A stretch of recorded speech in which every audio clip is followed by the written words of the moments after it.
Hey everyone, and welcome to the #1 podcast for everything iPhone and iPad. Today we're announcing the winner of our massive $1,200 Apple Bucks giveaway. And maybe talking a little bit about iOS as well. So strap yourselves in. This is the iMore Show.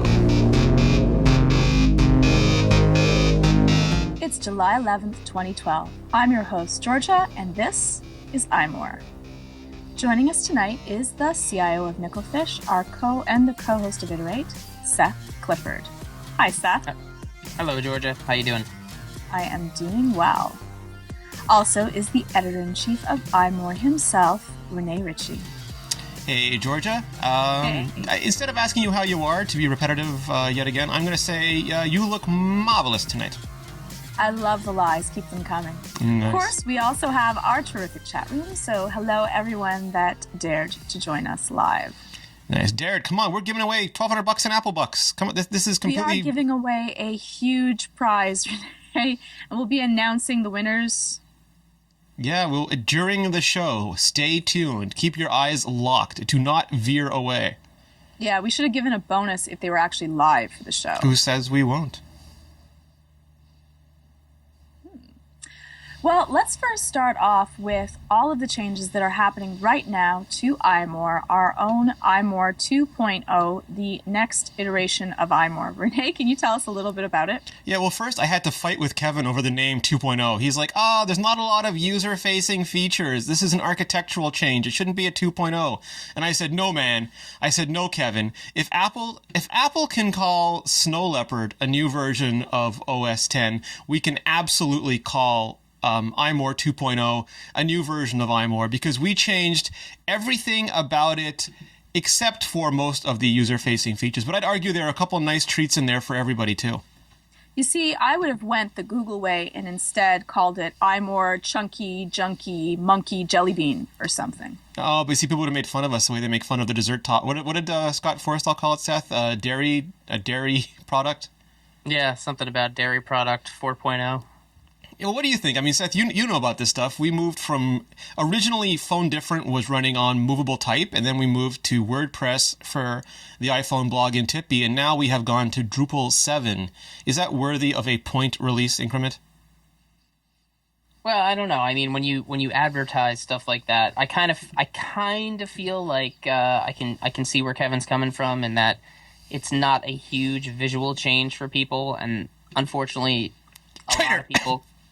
a lot of people don't care what goes on under the hood. They want it to look and feel different. So I think if you can point to, hey, it's so much faster, hey, we've added these things, I think you can sell it. That said, I'm not against the decision, but I can kind of see where Kevin's coming from. Georgia, the chat room is calling it iMore 1S. Actually, Joel from the chat room said that it should be called the new iMore. Yes, the new iMore. That's it, exactly. No, I mean, fair point. So what we did is it is a major architectural change for us. All the other sites in mobile nations, I'm talking WP Central, Crackberry, Android Central, are all on some flavor or another of Drupal. And that meant that whenever they got a new feature, we didn't get it because it didn't work in WordPress. And whenever I would code, well, not code, but whatever I do that kind of slaps stuff together for iMore, they wouldn't get it. So it wasn't that efficient. But now we're all on similar-ish code bases. And for example, if you go to iMore now, we have these great new views. You can see all the posts the way you used to see them, but you can just hit one little button and you get a headline view. So instead of seeing all the long posts, you just get all a list of headlines, like some news aggregator sites. And you can also hit another button right next to it, and instead of seeing the blog, you get all the recent forum posts without actually leaving the main site. So we're giving you more and more varied content right on the front page. What could be some of the things, like one is just know that we are in a transition stage, so if something isn't functioning, send Renee massive amounts of emails, please, to bother him and make sure that we get it. Renee at imore.com or at Renee Ritchie on Twitter. We are happy to have your reports. What are some other changes that might be, such as the differences between logging in and what will happen? So we have a unified login now. So that means that previously the blog was completely separate from the forums, but now your forum login, if you were already a member of the forums, you can just use that to log into the blog as well. You have one iMore account to rule them all. And more than that, we're working towards a unified Mobile Nations account, because we have people change devices. Some people go from iPhone to Android, back to iPhone. They might go to Windows Phone. Maybe they're leaving BlackBerry to come to iPhone. And we want you, if you want, like nothing is automatic, but if you want, we want to enable you to just quickly log into the other sites. It doesn't exist until you create the login, but once you decide to create it, we want to make it super easy for you to go to whatever device you're using. That makes a lot of sense. So just do it once, go through the stress of all of that, and then you are logged in forever. You don't have to worry where you go. And some people are worried. They're like, I don't want to be part of iMore. I don't want to be part of Crackberry. You're not. It does not exist until you actually create it on the other site. It's just an easy option to duplicate your login on the other sites. And it's not working yet. It was something we're working towards getting really soon. But I don't know, Seth, I mean, like, for example, Android Central has these great things like ringtone galleries and wallpaper galleries, and now we'll be able to easily add those features, and I think that's stuff that adds, like, a lot of value for our readers. Oh, no, it definitely is. I mean, that's the stuff that you can point to and say, these are the things that the technical changes brought. This is the value that we're actually able to provide for you now. And, it'll kind of trickle in here and there, but I think that as the site continues to grow and as people continue to ask for things and then realize, oh my gosh, they're here now, I think it'll grow into that 2.0 very, very comfortably. We'll get our lion pants on. Mm-hmm. I'm just waiting for the achievements. Well, if you look at the forums now, and Corey Streeter, who does a lot of the work at the Android Central forums, has been doing a lot of work for us too. They are night and day compared to where we were even a couple months ago. And he is getting ready for another big upgrade. And now, again, same platform, we'll get the benefits of that as well. So we have nothing but awesomeness. I mean, we already have leaderboards. You can go there and see the hottest topics, who's posting the most, and it's only going to get better. Very cool. And also, I mean, we changed the name of the podcast. This is the iMore show now too. We're trying to get very simple, very consistent, very, dare I say, Apple-esque with our site. I like it. It looks nice. It looks clean. So let us know. Nice. Along with the change, what we will be needing is more and more writers, Renee. So what are we doing to recruit? We are actually looking for more writers. We have some of the best editors in the business now. I mean, one of the things we worked really, really hard on was making iMore not just a good quality site, but a really good looking site. And Leanna has been killing it with the photography.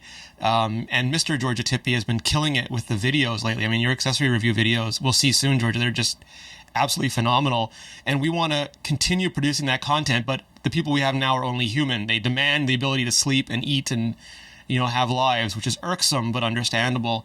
And Seth has a day job, so I can't force him to sit there and write all day. So we're looking for more writers. We're looking for people to help out our editors. So we're looking for a news writer, an app writer, an accessory writer, a how-to writer, maybe more than one. It should be exciting.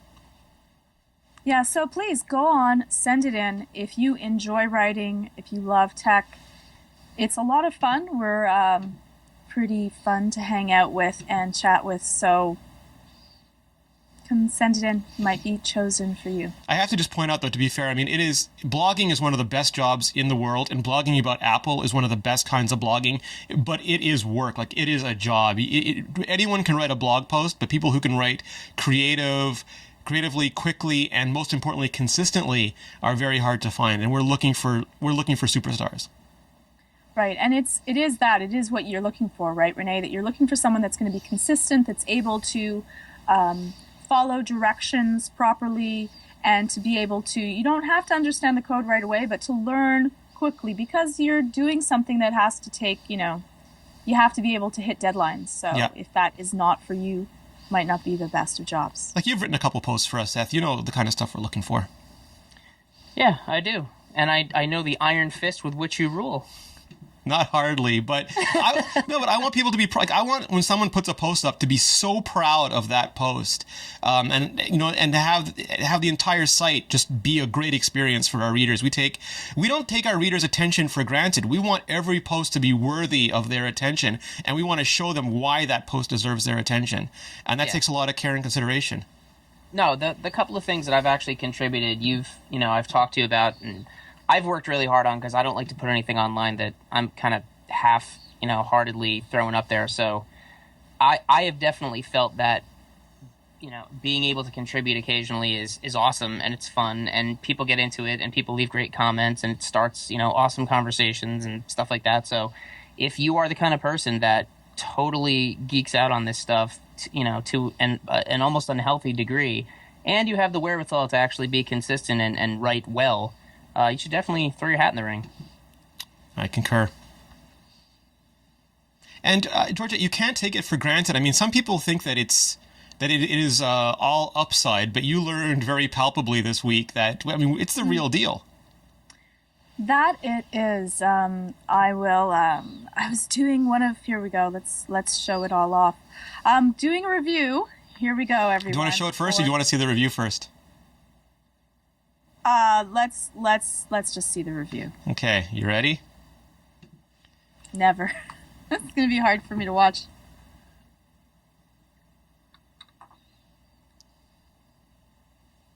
iMore, and right now we're going to be taking a look at Tech 21's D30 non-Newtonian fluid case.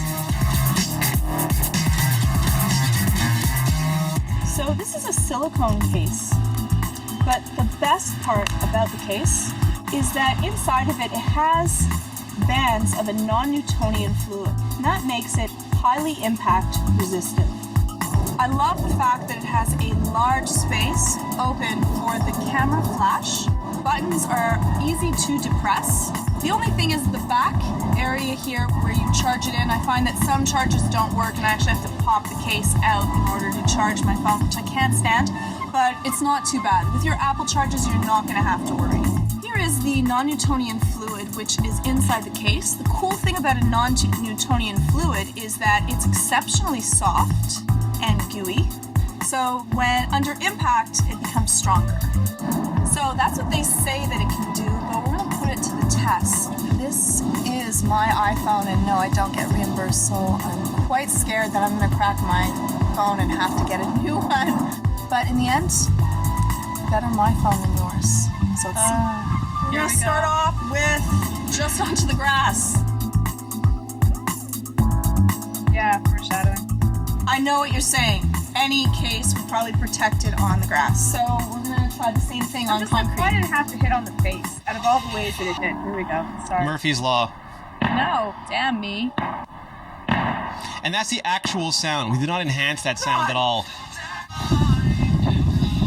Oh! It cracked. Had to land on its face.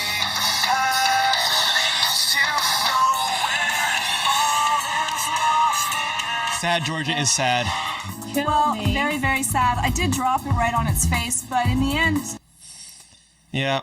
Oh, it landed butter side down. That it did. What I feel bad about is I still really like it seems like such a, again, they say that it's able to, yes. They dropped it from a 2-story window in their video. They dropped it from a 2-story window and it did survive, but I still like the case. I still think that the case is a really good case, and I'm actually still using it on my iPhone 4S. And you have dropped it. You have dropped it like just part of your usage, right? Hundreds of thousands of times, and this case has held up. I doubt that I don't know if there's any cases that could, maybe an OtterBox full, well, maybe we should test one out, that can land straight down on concrete and the shock of it not cause the phone to break. But I don't know if the test really does justice. I feel a little bit bad for the people at Tech 21. But no, so I mean, like the reason people were wondering about this, like if our tests were real and what the stuff, but we really, when we do these reviews are real, and you have done all sorts. I mean, you linked to a bunch of them. You have sledded on cases. You have sent them up on model rockets. You've put them in dishwashers. Yeah. You have taken them through car washes. You've had a Brazilian jiu-jitsu fight wearing one on your hip. I mean, you don't play around. If you say that your case is going to be able to do something, we're going to find out. So don't say that it's shock resistant from a 2-story window unless it is shock resistant, which they also did it on concrete. I think that it might be a little bit unfair that the first time I dropped it on its face, but in the end, that could happen. So, and they did write me back very nicely, actually. They sent me right back and they said, thank you so much for reviewing it. We're sorry. We already spoke to the development team about the fact that the case cracked, and we're going to go back to the drawing board and make an even better case because of that. And they also said that, being dropped on its face is really difficult because you don't want to make the case extra bulky in the front in order to deal with that. So I thought that was a nice response, and I will test out their next case, which is supposed to be even because that's our job, right? We do it so that the people, our readers, don't have. Yeah, we would rather it happen to our stuff than theirs. Right. I just feel bad for the case. I still think it's an amazing case. So a lot of people are like, this is the case that I won't get. Well, I would not even try it with my fabulous Han Solo case, which has 0 protective gear. Like, if you want a protective case, I would definitely pick the Tech 21. Seth told me that carbonite is incredibly fragile. Yeah, and you don't want to break poor little Han Solo's heart either. That's true. That being said, he knows. It's just a little bit unfair, but in the end, you say that that's what your case can do, we'll test it out. Yeah, absolutely. Oh, and here, yes, everyone wants to see the phone. Some of the people are saying you should win the Apple Bucks, Georgia, but no, Georgia's going to woman up and get herself a new phone. Here, I'll put it full screen. Hold it up. Okay. If you're not watching the show, you can see the show on YouTube/iMore videos later. That's rough. Yeah, it was really, the sad part about it was that it kept on playing the music. The phone itself is fine. So it was only once I flipped the phone over that I realized that it was... I heard a rumor, Georgia. So do tell me. I heard a rumor that, Ali Kazmuha, our incredible do-it-yourself and how-to editor, has been putting up instruction guides, complete guides on how to do your own repairs. And I have heard that you are going to be getting a digitizer and screen, and you are going to try to follow her guide and do your own repair. Is that true? Yes, well, we put up, I asked a tweet what would be the best way to deal with this, and people gave a lot of wonderful, really kind, helpful advice. If I didn't, say hello or thank you for your advice, I appreciate it. And so... Bless you. She's allergic to advice. Yes, exactly. I'm allergic to my phone cracking. I'm going to sneeze like 100,000 times, too. Bless you. Oh, that's an adorable little sneeze. Thank you, chat room, for saying bless you. In the end, I don't trust eBay. I don't want to have to go through Fido and be beholden to them for another 2 years. You don't want to go cry at the Apple Store and see if they take pity on your poor little cold heart? Exactly. And I think the funnest thing would be to buy and see how easy it is for a noob like me with the following the instructions of Ali the Master can replace the screen. Yeah. And we'll do that on video just so that you all... And if anyone remembers Georgia putting her phone into DFU mode, you know that this is going to be some serious entertainment. Oh, yeah. Oh, yeah. Right, I'm not doing it live. What? No. Well, you'll do it live to tape. I will do it on camera, just not live, because the stress of doing DFU mode, I can just hear everyone trashing me and then I lose a screw. That would be horrible. Yeah, that would be a pretty boring live show. Yeah. Like, Georgia just sweating and we're really quiet, like whispering to one another. It would be a horrible... I don't know. It could be a lot of expletives. That's true. That's Explicit true. tag. That's true. Whoa. Well, let's talk about the editor's desk, Renee. One of my favorite columns on iMore are your editor's desk. Well, this one I put in for a reason because I didn't have time to write something about... So I'm calling this Twitterpocalypse now-ish. And the reason for that is... we've long said that Twitter and the iPhone and now the iPad go together sort of like peanut butter and chocolate. They came around about the same time. Twitter is really good mobile. Apple is really good at doing rich web-enabled clients. And they just, for whatever reason, the two took off together. And it's been difficult if you're a Twitter app developer. If you're like the Icon Factory and you make Twitterific, or if you're Tapbots and you make Tweetbot, your world has gotten uncertain lately because Twitter has been saying... they're not directly saying it, which is the worst part. And Seth, you can speak to the developer stuff, but they're kind of suggesting that making a Twitter app is not a business you want to be in. Yeah, they've been kind of going down this road for a while. I think it was it feels like a while ago, at least like a year ago, that the first kind of dust up over the API use occurred, and the tone of it back then was more along the lines of, I guess actually it was around the time that they re-released the Twitter app that was Tweety as the app that it is now, and the message was, hey, now that we have this, you might want to try to focus on doing other things with our API, like the way that Instagram works or the way that Foursquare works, where you kind of push content into the system. But, the unspoken text there was, we don't really want you to build another timeline app. We're going to handle that. You just funnel stuff into Twitter. That's what we want you to use the API for. And so there was a big kind of to-do about that at first.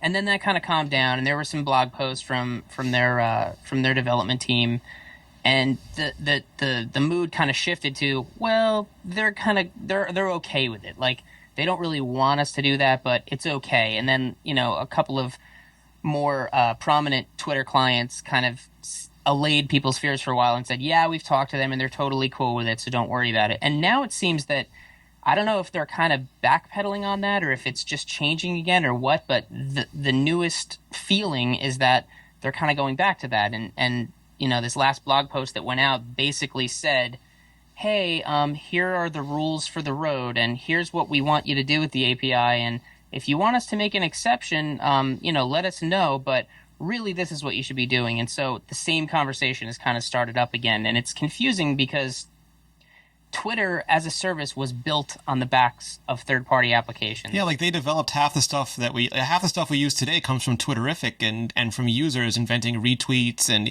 even the bird icon. Yeah, and a lot of developers felt like Twitter was really kind of taking their business model and saying, well, thanks for the entire user base that you created for us, but we're good. Is it sort of like the wife who works so the husband can go to college and becomes a doctor and then dumps her and marries a trophy wife? Yeah, I suppose that would be a fair analog for this. I think it's just, there's a lot of questions, and Twitter is using language that is not really as clear as it could be, so I think they're trying to dance around the topic of just saying we don't want people to do this anymore. Matt Panzarino interviewed a bunch of Twitter developers, Matt Panzarino from The Next Web, and the culmination of all of that was that it was ominous. That they sort of, fair enough, if you make your business under the shadow of the foot of a giant, once in a while that giant is going to step down. But exactly like you said, this was more of a two-way relationship. And what I've heard, and the basic thing is that Twitter's user base changed. So, Georgia, like in the early days, Twitter was like a tool that came out of, it was really popular at South by Southwest, and it built from there. It was a way for geeks to kind of talk to each other via SMS, but in a public way. But over time, celebrities started using it, and now it's a mainstream tool. And while Seth and you and I were the original user base, now the user base almost never does direct messages. They have very few followers, and they follow massive amounts of celebrities, from Snoop Doggy Dogg to Ellen to the Gaga. And Twitter is trying to make an app that is welcoming to them. So they load Twitter for iPhone. They're suggested who to follow. They're given trends to be part of. And it's just, we're not their user anymore. So this is all Ashton Kutcher's fault. Yes, we can blame him for many, many things. What's the danger in having them do this? So there's two reasons they want to do this. One is they want to control the experience. They don't want to have other clients kind of present Twitter to people. And eventually they want to make money. So right now, I don't know why, they're dicking around with these promoted tweets. In my perfect world... That's the best way to actually describe it, too. I'm sorry. But dicking around is exactly what it is. They try it, then they kind of back off, then they try it again. And it's such a stupid way. Like, I in my ideal world, Twitter would own the timeline and advertising. And if you had a Twitter client, you would see the tweets, and there'd be ads inserted into it. And if you wanted to make money, you couldn't do it through advertising. You'd have to charge for your client. That would be your job, and Twitter would handle all the data. But instead of that, they want to control everything, and they want to have expanded tweets and partnership deals. I just want to pay them money and get a pro account and get ads, to kind of round that out. But the danger is, Georgia, that we would lose Tweetbot, we'd lose Twitterific, we would all have to use the Twitter for iPhone app or the official app that's not really designed for the way we use Twitter. Which may end up having Twitter go the way of MySpace. Or Friendster. I mean, this is a thing, Seth, that I noticed. Like annoying your user base is probably not one of the brightest things, because even the celebrities who have a lot of pull, in the end, if their millions of followers become one, they're going to stop using it as well. Well, that's an interesting point. Like, we're obviously no longer their concern, and while we can understand that and come to terms with it, what if somebody like an Ashton Kutcher, who has a lot of pull and who has kind of brought value to the system, says, well, screw this, I really like Tweetbot. Tweetbot's my favorite. I'm done with Twitter, and pulls out, and everybody's like, yeah, Ashton's out. I'm like, there could be ramifications and ripples that they're not thinking about. And here's the thing. I mean, Apple has made an operating system and they've made a cloud storage system. They have not made a social network.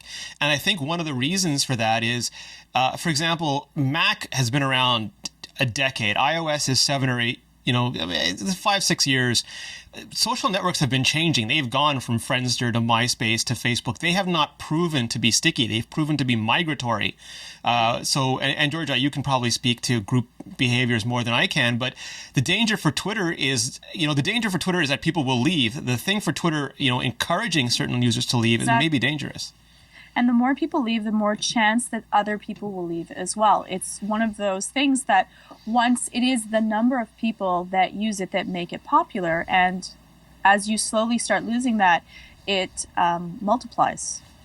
If I didn't have any of my close friends there, then what would be the use in connecting in that method? And by annoying your user base, it's never a good idea. And the chat room keeps saying ping, ping, ping, which, there is a cautionary tale if there ever was one.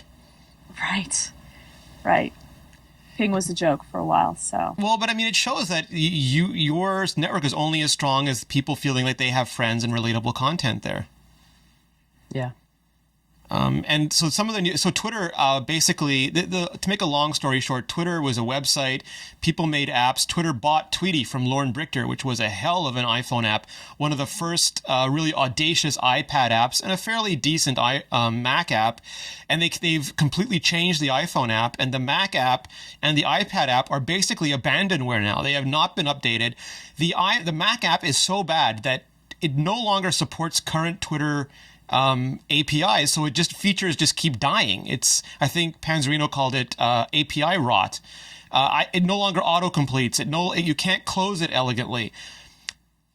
But they're working really hard on the iPhone app. They've just added per-user notifications. So, for example, I can make sure everything Seth says, or though in their mind maybe Britney Spears says, gets sent right to my phone. They've also done expanded tweets, so their partners like ESPN can show actual movies or content in the tweet. And I can see how this is an amazing app if my sister started using Twitter, but it's not an amazing app for me to use Twitter with. Yeah. I just find the interface in that app to be extraordinarily confusing. And that's partly because I'm used to using it a different way, but that's partly because as a user coming to that app fresh, it's not exactly clear what you're supposed to do. And they've tried to surface things to make it obvious, like here are things you should, quote, discover, and here are the people that are talking to you, and here is the rest of the stuff you should be looking at. But none of it is very clear. The only thing that's clear is the timeline, and everything else is like differing levels of what am I supposed to do with this. JJ Wicks in our chat room is saying that ping did not help facilitate regime change in the Middle East. Twitter is a new form of communications. Brett Simmons, the developer of NetNewsWire, put up a blog post, and I've long been of the opinion that the interface is the app. Mail, if you switch from Gmail to Hotmail, your mail app looks the same. You just have a different pipe. And his theory was developers could get together and maybe use RSS and actually replace Twitter. So you could still use Tweetbot or Twitterific, but a whole new service behind it. That is non-trivial, though. I don't think that is especially easy to do. Well, I like Twitter because of its ease, because it's not many characters, because you have to squeeze things into a really small service. So I get a lot of information in a small little tiny package because I don't have a lot of time. they change that, and it's going to lose its aura for me. I don't want to have to read or to be attached to someone's link that's going to be, hundreds of texts. There's certain things that I really like about Twitter. They start changing that interface. It's quite a danger. I might no longer need it for that. And So there's a sort of magic to success. I mean, we've seen like Jaiku. Remember Jaiku got bought by Google. It's no longer around. MySpace got bought by. I mean, it's not easy to maintain a successful service, and being successful now does not mean you'll be successful next year. So I think Twitter has to be cautious. And the chat room, Lloyd was just saying that it's Twitter is incredibly annoying, except for the millions of people who aren't us using it. And that's a really valid point. But I think that if they treated their developers better, they could gain the millions of mainstream users and not alienate us at the same time. I think that's one of the problems when a company becomes so big. They stop looking at what could happen. They believe their own hype. Well, the other thing they Lucas themselves. Nice. The other thing that's confusing is that the messages coming out of Twitter for the past 12 to 18 months have been weirdly conflicting. Like, they acquired TweetDeck and said, we believe in the super power user base, and we're gonna give you something great. And that was like a year ago, and nothing has bubbled up from that. And a lot of people who liked that were like, what about us power users? What are you doing? And they seem to have focused entirely on the larger, I hate to call it a subset because it's not a subset. We're the subset of users that just wants to dip in and say stuff and tweet at celebrities, and that's it. But if they had not said any of those things, I think people would just be like, well, clearly they're abandoning us and it, that kind of use case. Let's just not think about it anymore. But they keep saying like, no, we're aware that, you guys are out there and you want to do these things. We're still on it, but nothing. It's like Schrodinger's Twitter client. It's neither alive nor dead. Yeah. No, and you explained this on Zen and Tech, Georgia, that's the worst state to be in. Like, as long as, even if something's bad, as long as you know that it's bad, it's easier to deal with than if you're always kept in a stress state. Right, and to know where you have to, in the end, you have to pick a side. Yeah. Twitter, pick a side, please. Pick the right side, please. And sort of going along with that is the day after Twitter for iPhone got its latest big update, Tweetbot for Mac came out as a free alpha preview. Some people have suggested they tried to kind of sneak it in before Twitter clamped down on clients. Other people think they just want to get it out there because you can use Mac to beta test. But it is everything that I think Lorne Brichter's Tweety for Mac could have been. It's a very Tweety-like client. I got a chance to preview it before it went live, and I've basically trashed Twitter for iPhone, even though Tweetbot is alpha, and I have been using it very happily ever since. It's not fully baked. Well, no, it's not fully baked yet, but what I'm saying is that the Twitter for iPhone, Twitter for Mac has been so bad that the alpha version of Tweetbot for Mac is already better, and was better before it was even an official alpha. So kudos to them. I jokingly said I didn't download it, and I didn't today, but when the show was starting, I did, and I was just playing with it, and it's great. I mean, even as an alpha for how I use Twitter on the Mac, it'll easily replace what I've been using. So I should update?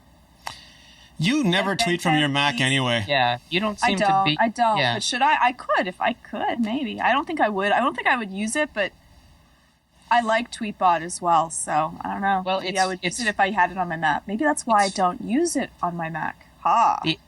The alpha's free. Just get it. Try it. See if you like it. Well, here's the thing. I asked on Twitter what people were using, and a lot of people actually said that they do not tweet from their computer. They only tweet from iOS because it's a mobile service. No, some people just think that Twitter is the ideal, because like when you're out on the go, when you're home on the computer, you're doing work or you're watching stuff. I mean, there's a lot of big jobs to do, but when you're mobile, Twitter just seems to fit that, that Reese's peanut butter cup thing. It's such a good fit together. Yeah, totally. I use it primarily on the iPhone, sometimes on the iPad, but I have it on the Mac because when I do take breaks from work, I'll just kind of pop over, flip through my timeline and be like, okay, that's great. And then if I want to say something, I can say it from the Mac. But you're right. I mean, I mostly use it on the phone. That's how I enjoy using it. That's where I end up using it the most. And also, like the nice thing about having all these different clients is, for example, I will use Twitterific more on the Mac or on the iPad, and I'll use Tweetbot more on the iPhone, just because when I'm on the iPad, Twitterific has this, you can just read Twitter. Like, you can read Twitter like it's a book in tiny little chapters. And Glasshouse Apps has an app out called Quip, which is a phenomenal reading experience. But I don't know if it would work on the iPhone, but like for my usage, rapid fire triage with Tweetbot on the iPhone and a more leisurely, enjoyable pace on the iPad, and I like having that variety.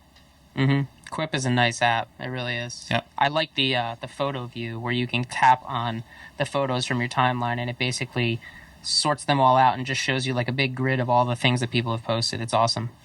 Yeah. So you are much more power Twitter users than I will ever be. But that's the thing. I mean, a lot of Twitter users aren't power users anymore. They're people who just, like, they want to be there. Like, they're watching a TV show, they see hashtag MasterChef, and they go and they want to see what people are saying about MasterChef. That's not what I would do, but that's what millions of people who are far more normal than I would do. Yeah. No, you're exactly right. I mean, that's how people are using it. It's these, have you ever just, I mean, don't, because your eyes will bleed out of your sockets, but have you like, when was the last time you just looked at the public timeline? I never. Because there's a public timeline. Well, you can also go to trends, and the trends are supposed to be like the trends are supposed to be things that are relevant to you. They are always things that I could not care. You know what it reminds me of? You remember like a long time ago, AOL keyword this TV show, and then it was Google this TV show. Now it's hashtag this TV show. It's like this huge migration of really annoying marketing has moved from AOL to Google to Facebook and now Twitter. Every time I look at trending topics, I feel less and less like I belong on this planet. But for some people, like George, like I don't like some people. The NBA, they want to talk about the game. They can go to hashtag whatever NBA game and find everyone else talking about it. And is it horrible of me? I've never done that, not once. Me either. But we're, like I said, we're not normal. We're not the normal user base. It's not them, it's us. The only time I actually use that stuff is when, like, news is breaking right now. Like, if there was, like, an earthquake or something. I tap that hashtag, and I'm like, where is this happening? What are people seeing right there? And that's the only time I use it, is when something is developing and I happen to be looking at my phone. But that is it. That would make sense if you want to get the news the fastest. Twitter is definitely going to help you out with that, and following a hashtag so you get the tweets as they come out. Makes perfect sense for me. Rarely there's something that I want to deal with, but that's that current. You're on Reddit anyway. I am on Reddit, but again, Twitter will get it faster than Reddit will. Yes. So I love Reddit. So should we give away should we announce one of the winners now, Georgia, before we do another segment? I would love to. And can we send them, if they're in the chat room, can we send them a t-shirt too? We can send them some. If they're in the chat room as well, we'll give them a bonus prize. How's that? I love it. Yeah. All right. So we'll announce the YouTube winner first because that started earlier. So the YouTube winner, the winner of our first $600 US Apple Store gift certificate to put towards the iOS 6 device of your dreams so that you can have the best iOS 6 experience possible come fall when Apple releases it is after this break. I'm just kidding. We don't have breaks on podcasts. I always wanted to Seacrest somebody, though. Got me too. I know. Oh, really? The first winner is 2berms111. So TOBEARMS 111. That is a YouTube user. YouTube user. I feel like the Transformers movie. Are you, ladies man? Yeah. YouTube user 2berms 2bearms. I don't know how to pronounce it. I'm going to stick it in the chat room. Soccerolid says it sounds like a spam bot one. I hope not. If for any reason these prizes aren't claimed, we will re-announce them. Ooh, I like that. Yeah, so we don't want this stuff to be dormant. Sorry, chat roll just booted me out when I tried to post. I think I'm Seth Clifford all of a sudden. Yeah. That is our first winner. We have another winner coming up, but that was the first one. What do you think? How can you not pick this awesome avatar? Just wait for our next contest. We'll talk about it after. I should mention that Mobile Nations is actually giving away yet another $600 gift certificate for any device. It could be an Android, BlackBerry, Windows Phone of your choice. And we're going to have another contest starting later tonight. Leanna is going to post a photography contest that's going to be a bit above and beyond our usual. We're going to give away a ton of stuff because we're so happy about iMore 2.0. We are. We're going to be giving away all kinds of stuff. It's going to be contest palooza. It is Christmas in July, baby. Right. What is the other contest that we'll be running that Leanna's going to run? Well, I don't want to spoil it, but it's going to involve photography and avatars, and it's going to be a lot of fun. Yes. I'm so excited. So that should be an amazing contest. So stick around. We're going to have it live today or tomorrow, Renee? I believe she usually puts them up Wednesday nights, but it depends on her schedule. But it will be up soon, and we will let everyone know. Yeah, keep on coming down to the blog to find out. And you'll be able to find that at imore.com/photography if you're listening to the show later. If you're not here live. It's tragic that you're not here live, but if you're not, you'll be able to find it there later. You really should be here live. So, Georgia, you put up a heck of an interesting blog post, and it made me laugh because it immediately made me think of Crackberry Kevin. For those of you who don't know, Crackberry Kevin, the leader of the Crackberry Nation, went and bought a $2,000 BlackBerry, a Porsche-designed $2,000 BlackBerry, and he actually reviewed it. And that led to one of our forum members putting up a post that basically said, and it was forum member Motilio, and he basically said he wants Apple to put out a $2,000 version of the iPhone because it's just not exclusive anymore. It's not a luxury brand anymore. The original iPhone was $600. Very few people had it. It was a status symbol if you did, and he misses those days. And you got an incredible range of feedback everywhere from, oh my God, who the hell are you? You're such a snob, to, oh yes, oh my God, they have to do this. I don't want to be just another sheep with a $200 phone. Right, which a lot of people got exceptionally angry. They're like, how can that be? What kind of elitist people are you? The interesting thing about it is that the studies have actually shown that people do like to come off seeming having status symbols. Cars are a fabulous example. Same thing with name brand merchandise. People will spend more money for a Nike pair of shoes than for Jimmy Choos, Georgia. Tell the truth. Jimmy Choos. We know you're wearing them. than any other name brand of shoes. And people will say, well, it's because they're made better. No, they've done studies. They're actually not made better, but people will spend a whole bunch of money to wear them. And the reason that they spend millions and millions of dollars in advertising is because advertising works. We like to feel elite. We like to have status symbols. So though people are saying, no, there's no way that I would buy it, Apple came out with a $2,000 phone and it was, a nicer looking phone. People would buy it. People would. Yeah, the chat room is correcting me. Kevin actually bought two of them, one for him and one for Mrs. Crackberry to be. Oh, wow. Yeah. He did give away his, but I believe Mrs. Crackberry still has hers. I don't know, Seth. I mean, is it a luxury brand? Is it like the Acura or the Infiniti or the Mercedes? Is there intrinsic value to being better than? I don't think so. I think that while Apple for a long time has both positioned themselves and been positioned inadvertently in the market as a luxury brand, I think that their goal has always been to, and we've said this before, democratize computing, and luxury brands are not going to be something that everybody can have. And Apple wants everyone to have a better experience using computers and mobile devices. So while that may be the way that it was for a while, I think that those days are over, and the penetration of these devices has been so incredibly enormous, just dominating the market, that they're never going to be a luxury brand again, and I don't think they would ever splinter the line. I don't know if I agree with that. But don't they kind of aren't they one of the only companies that seems premium but is mass market? I mean, they're not perceived the same way as Walmart, but they're not like Louis Vuitton or something anyway. They're like seen as a status symbol but massively popular. A lot of people have it. Apple has always pandered to those that have a little bit more.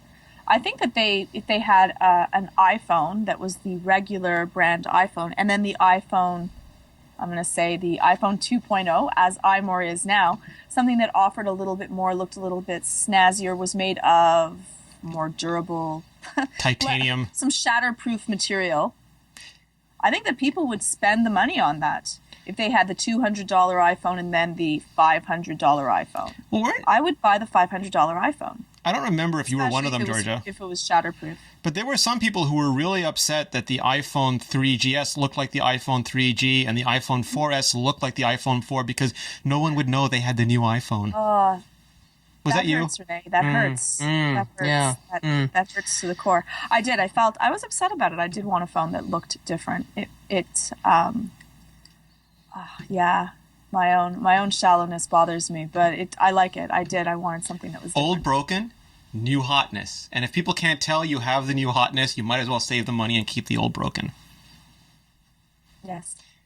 Just to go back to your car metaphor, I feel like the iPhone is not so much a luxury car, but it's more like a Honda Pilot. Like it's accessible, but it's at the upper end of the line, and a lot of people have them. Honda. And they're what? Honda? Yeah, Honda Pilot. It's a nice SUV. Is that the square one with the doors that open backwards? No, that's the Element.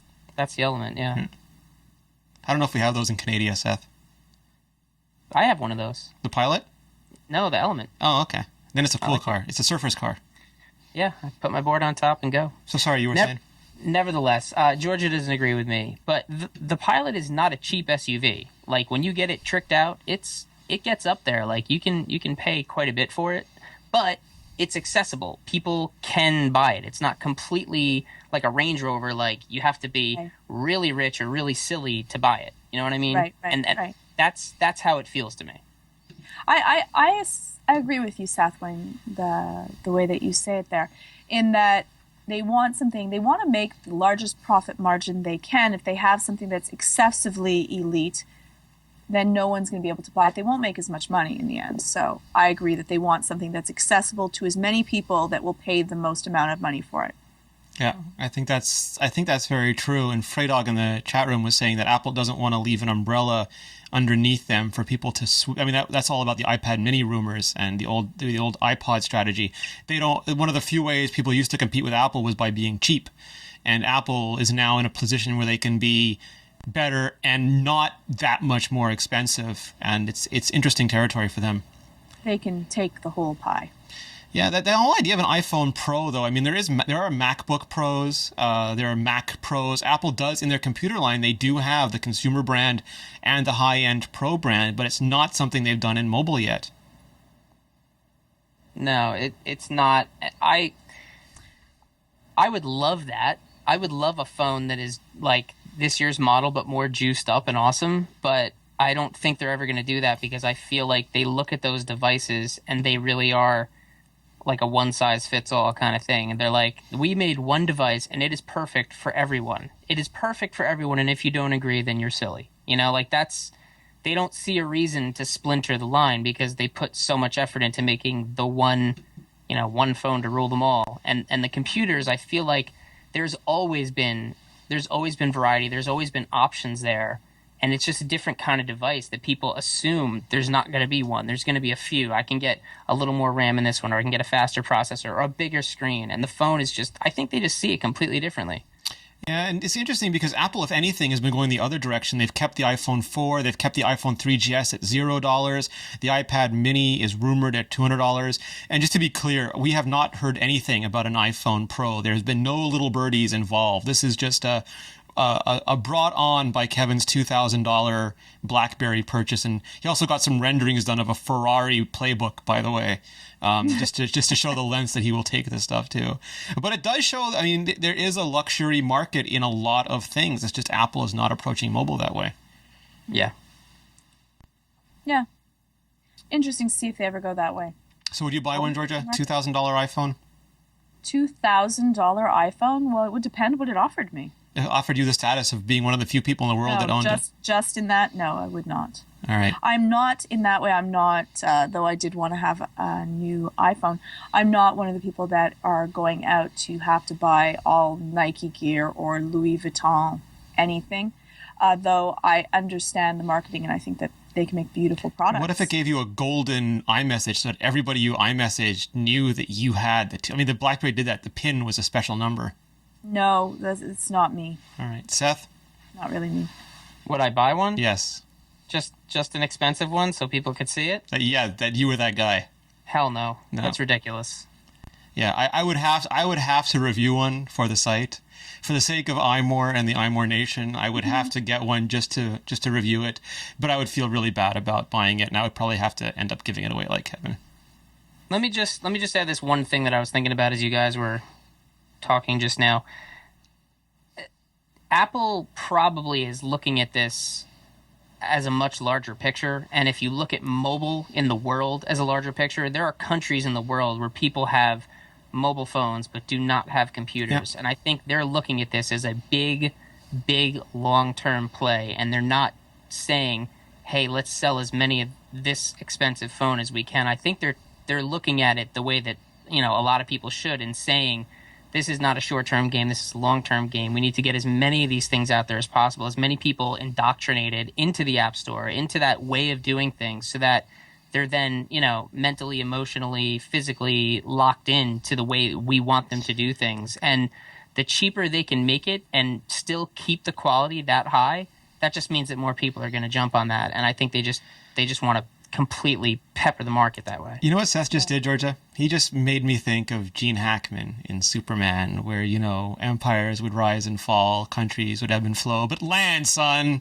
there'll never be any more land. And this is a huge land grab. I forget who it was, but someone brought up the old Steve Jobs quote where he said that Apple blew it, that they had a 10-year lead on Windows and they squandered it by trying to milk profits out of their market instead of building market share, and that he doesn't want to make that mistake. And I don't think Apple under Tim Cook wants to make that mistake. They don't want to just milk us of our money. They want to get as many of us in the Apple ecosystem first before they milk us of our money. And then milk us for our money. Yeah. No, you're right. This is exactly it. They saw this happen once before. They're not gonna do the same thing again. Yeah. I don't know. History repeats. They just might. Again, look at what's happening with Twitter right now. So we will see. Hopefully they will learn from others' mistakes and their own. Renee, yes. Is it possible for us to give away the other gift certificate? Oh, absolutely. So this person entered a comment on our iMore 2.0 post. And if they're in the chat room, can we give away something extra as well? Yes, we can absolutely do that. So all you had to do was tell us the features that you want to see in iMore 2.0. We have this wonderful new platform, and we want to make it work for you. So we were taking suggestions. And the next winner...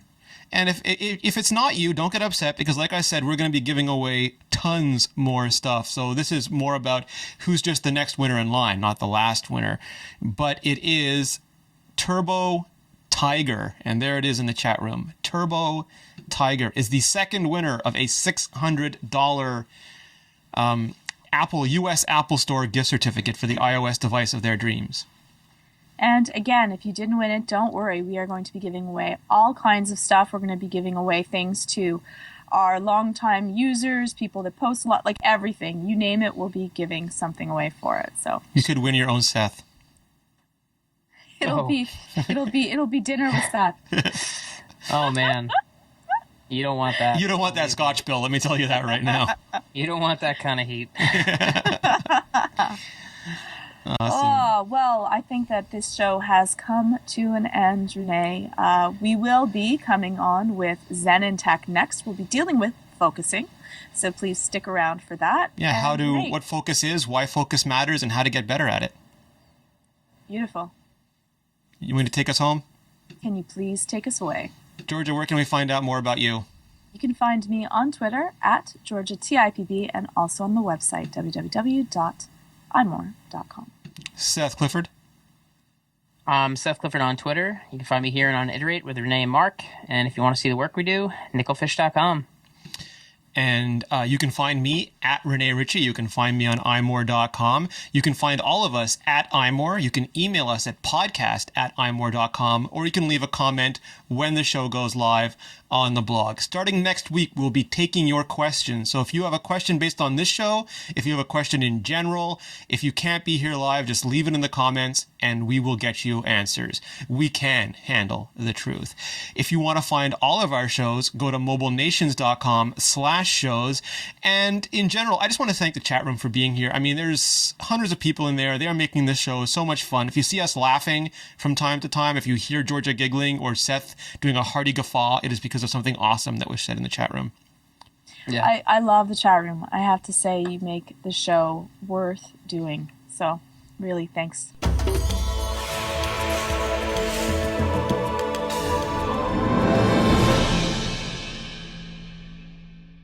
The best damn iOS podcast in the verse, The iMore Show.